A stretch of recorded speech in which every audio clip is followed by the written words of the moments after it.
Good morning, good morning, good morning. So, I'm doing this red letter study, like in Matthew 5, where it talks about, you've heard it said, but I say. I've heard it said, you've heard it said, but I say. Um, there's a lot of, you've heard it said, but I say. So, we're going to go through them just really quick because it's so different than how the world does things. It's so different than how things are done, period. And it's super convicting. Like every time I do a red letter study, I think, I'm so off my game.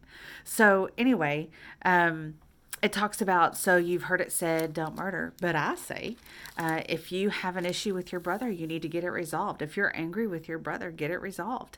Like it goes past the murder into the anger thing, and you need to get it resolved. It talks about adultery, and you've heard it said, not to commit adultery, obviously. But I say, if you look lustfully at someone, you've already committed adultery.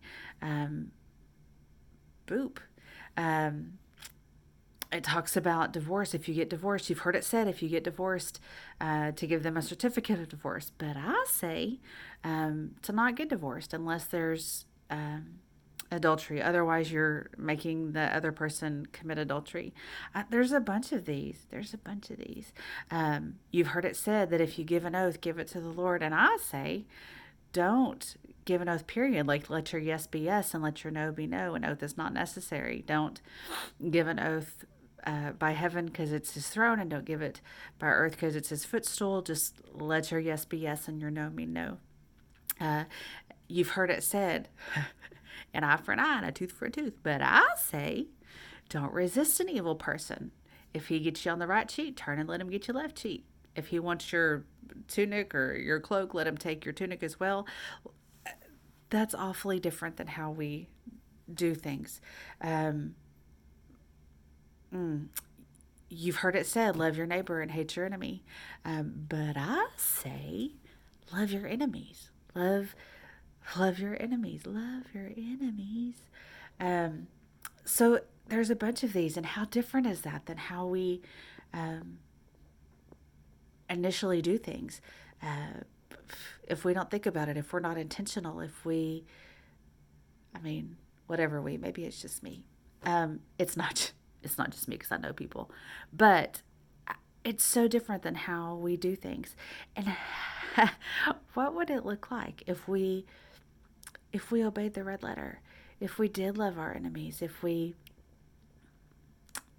did make it right every time we were angry with someone and we would go to them and just make it right? How would it look if we just obeyed the red letters? How would it look if we didn't resist an evil person? Really, my first inclination with somebody who's hateful is to avoid. Uh, Truly, bluely, like, can I please just avoid you? Because I might be inclined to throat punch. I really just want to avoid and not even have the temptation of anger with my brother and having to make it right. So, I mean, all of that is just so different than how we tend to do things. So, I want to encourage you, and I want to I just encourage you to look at the red letter, to read exactly what Jesus says. Sometimes we make things so complicated, and sometimes they're really not complicated. It's not nearly as hard. Well, sometimes it's hard, but complicated. It's not as complicated as what we tend to make it sometimes. So um, I want to encourage you to read Matthew 5, like the whole chapter, because it's good stuff. Um, and then to actually listen and obey it, and try to do what it says. Actually, that's what my goal is this week. Let me just tell you, I'm encouraging you because I'm going to try to do that this week. Um, it's always seriously so convicting. This is like my third time to go through just the red letter, and every time I think, Dad, gummit, Dad, gummit. It's so simple, and I try to make it so hard, and um, it's silly. Like, just obey the Lord. It's so hard, but it's so simple. It should be so simple, but it's so hard. Um, so, anyways, and then another thing that I wanted to mention on here. Um, oh, do I want to mention it? I don't know. Do I want to mention it? I don't know. So y'all know that I have been, well, y'all may not know. What do I know? I've been divorced for I don't know, 7 months, 8 months. May 1st. Got divorced on May 1st. And we are going to Pathway Church, and the pastor was doing a study on It's a Match.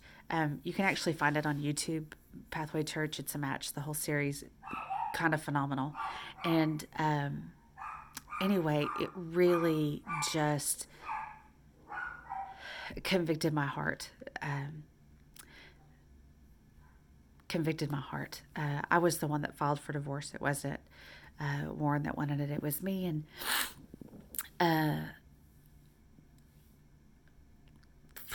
so, anyways, I was just really convicted, and the Lord let me know that that it wasn't right to divorce him, and that we needed to try to work it out and reconcile.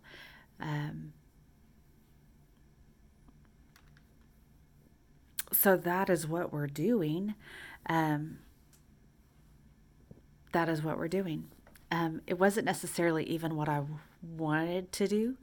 Like at first, I was like, Lord, you've got to be kidding me. Like that, you've got to be kidding me. And he wasn't kidding me. So that's what we're doing. And the scripture verse that he's given me is the one in Isaiah about um, that he's doing a new thing. The whole river in the desert, and I'm doing a new thing. Can't you see it? And so that verse, and then when it talks about dry bones coming to life, um, those are the kind of scriptures that he's given me about um, Warren and reconciling and working it out. And so while I was resistant to obey, while I was a little bit hesitant to obey, I am excited to see what the Lord is going to do. I'm excited to see this new thing. So, anyway, I just wanted to let y'all know that. So, okay, that's really it. So, chapter 5, that's the important thing. Chapter 5, Matthew, chapter 5. Red letter stuff. Good stuff, good stuff, good stuff.